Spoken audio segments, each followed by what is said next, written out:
Alors c'est vrai qu'on vit un peu une séquence yo-yo sur les marchés boursiers. Ça fait ricaner. Bah, Hein. oui, c'est ludique. Non mais c'est vrai, il y a ce côté, les séances de hausse et de baisse s'enchaînent avec de la volatilité, ce retour de la volatilité, et puis des sujets d'inquiétude qui ne manquent pas. Oui. On l'a évoqué ici, mais il y a évidemment l'inflation, le prix du gaz, 500-800% de hausse depuis le début de l'année sur les cours du gaz, la remontée des taux, rien d'inquiétant, mais quand même, on est en zone un peu plus tendue. Voilà, donc l'idée c'est de faire un petit point ensemble, Laurent. Oui. Laurent Bonjour, Grassin, David. bonjour, applaudissements, roulade, tambour, directeur de la rédaction. Je parlais du prix du gaz, mais c'est ça. Enfin, aujourd'hui, c'est le driver avec tout ce qu'il y a derrière, évidemment, parce que qui dit prix du gaz dit inflation, dit banque centrale, et tout ça, c'est une espèce de domino. En tout cas, c'est ce que vous avez dit, David. C'est finalement le yo-yo et beaucoup de nervosité. On a l'impression que chaque séance vient amener son épisode ou de rassurance ou d'inquiétude. Donc effectivement, au début de la semaine, on a eu les prix du pétrole, avec cette réunion de l'OPEP+, qui dit finalement, on touche pas.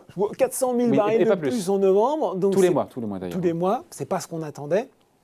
C'est très inférieur dans un contexte de redémarrage de l'économie. Donc ça effectivement... les marchés pensaient en fait que l'OPEP serait un peu plus généreux, ouvrirait un petit peu les vannes du pétrole. Donc effet immédiat sur le prix du WTI, donc le baril de référence américain, et du Brent. On est revenu sur des niveaux, je crois que sur le WTI, c'était novembre 2014, sur le Brent 2018, avec des cours à plus de $80 le baril. Ouais.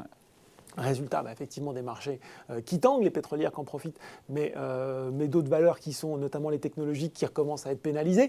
Hier, on a eu là aussi ce drame, ce mini-drame du prix du gaz naturel. Je ne sais pas si vous avez vu les graphiques, notamment du prix du gaz en Grande-Bretagne, où l'indice de référence est le TTF néerlandais, où on a ce pic d'un coup, où à un moment, le prix du gaz progresse de 35%. Ça s'est calmé ensuite. Dans la journée. Dans la journée. Donc là, c'est pareil, après c'est redescendu, mais on voit bien que ça a été un épisode assez incroyable avec un CAC qui a commencé par perdre énormément, jusqu'à 2,4% dans la journée. Il s'est repris parce que dans l'après-midi, finalement, Vladimir Poutine, après avoir tensé les Européens, leur avoir expliqué que finalement, c'est parce qu'ils avaient géré ça n'importe comment, qu'ils auraient mieux fait de garder des contrats à long terme de fourniture, qu'ils avaient voulu en sortir, c'était de leur faute, a laissé entendre que finalement, la Russie serait là pour fournir du gaz. Donc tout de suite, là aussi, on voit bien cette nervosité. Tout de suite, Poutine parle, finalement, on était à 2,4, on perd plus que moins 1,2%. Donc on vit... Et aujourd'hui, ça rebondit. Et aujourd'hui, ça rebondit, on est à plus 1,3. Le pétrole, finalement, est autour des $80, mais on est de nouveau rassuré parce qu'il y a eu une petite détente et puis parce que ça s'est aussi un peu détendu sur les taux. Ça sera le sujet de l'année, ça a été, ça le sera encore, l'inflation derrière, avec ce transitoire qui semble durer un peu plus longtemps que ce qui était prévu et annoncé, et ça peut faire vaciller un petit peu les certitudes des uns et des autres, notamment des investisseurs. Mais on avait dit dès le début de l'année, quand on a commencé à ouvrir ce chapitre de l'inflation, attention, le transitoire qui dure, on sait que la patience n'est pas la vertu cardinale des marchés, et ça commence à durer en tout cas. Pas forcément plus que ce que les économistes attendaient. Pour le moment, on l'a vu, tant pour les banques centrales que finalement pour les économistes, c'est un peu normal ces effets de rattrapage, notamment aussi sur les matières premières.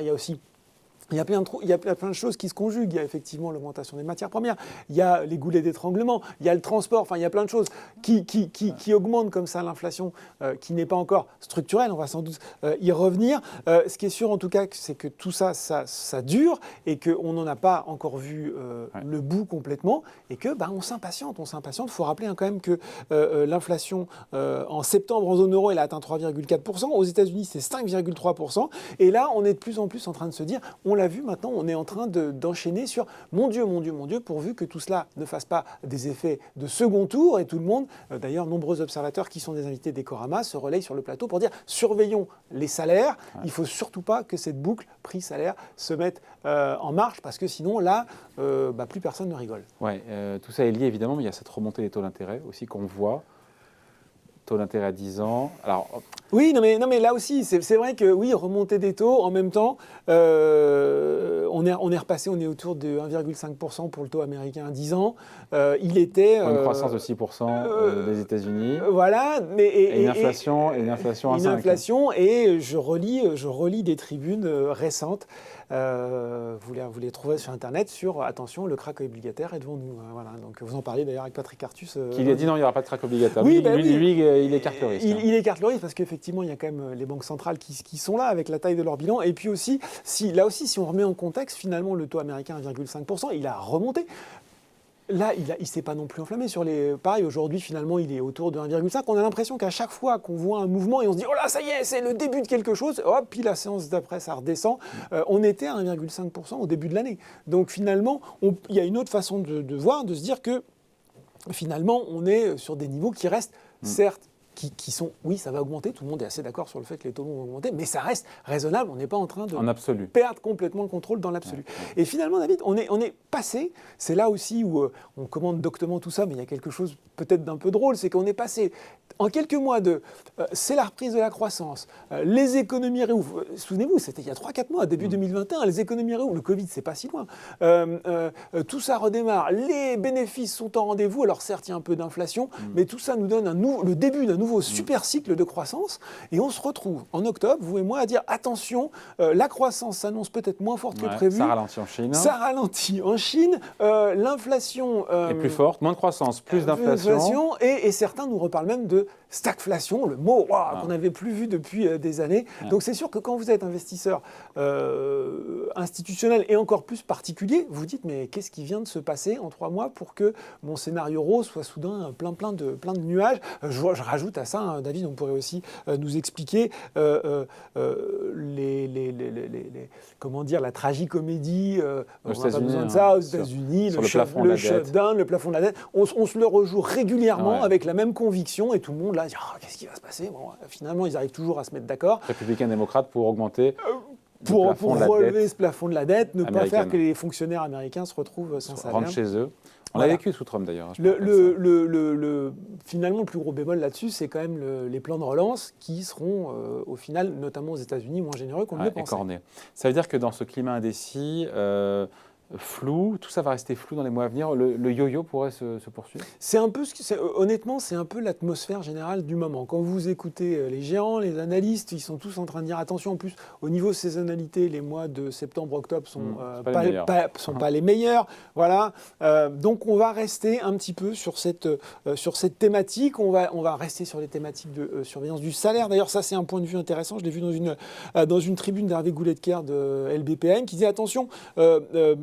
Essayons de nous détacher du salaire horaire, parce que c'est une variable très très volatile, et il faudrait plutôt regarder le coût du travail, ce qui permet véritablement de voir, toujours dans cette thématique de mon Dieu, l'inflation va-t-elle devenir plus structurelle, hein, c'est ce que disait aussi un membre de la BCE lors d'un colloque récent.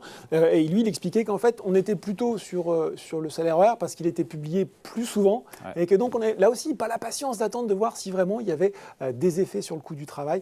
Visiblement, aux États-Unis et en Europe, pour le moment, on est relativement tranquille. Mais c'est vrai que ça donne pas mal d'incertitudes à court terme. Donc on se dit quoi, d'ici la fin de l'année, on pourrait rester sur ce plateau, cette tôle ondulée, comme je ne sais plus quel expert m'avait dit une fois, avec peut-être un rallye de fin d'année, comme on a parfois aussi. Oui, alors c'est un peu l'hypothèse centrale qui se dégage.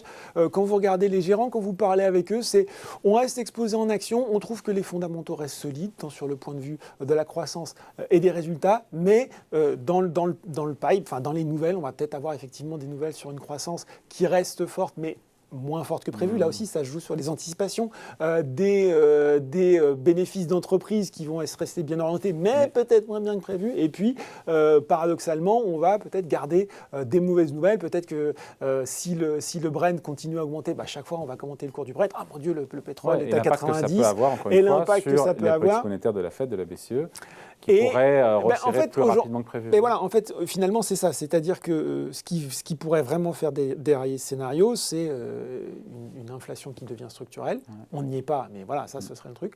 Des bénéfices qui ne sont plus au rendez-vous, parce que là, on commencera à trouver que les marchés sont très chers. Et puis, je ne vais pas dire une erreur de politique monétaire, mais finalement, devant des signes, un resserrement monétaire qui arriverait très vite.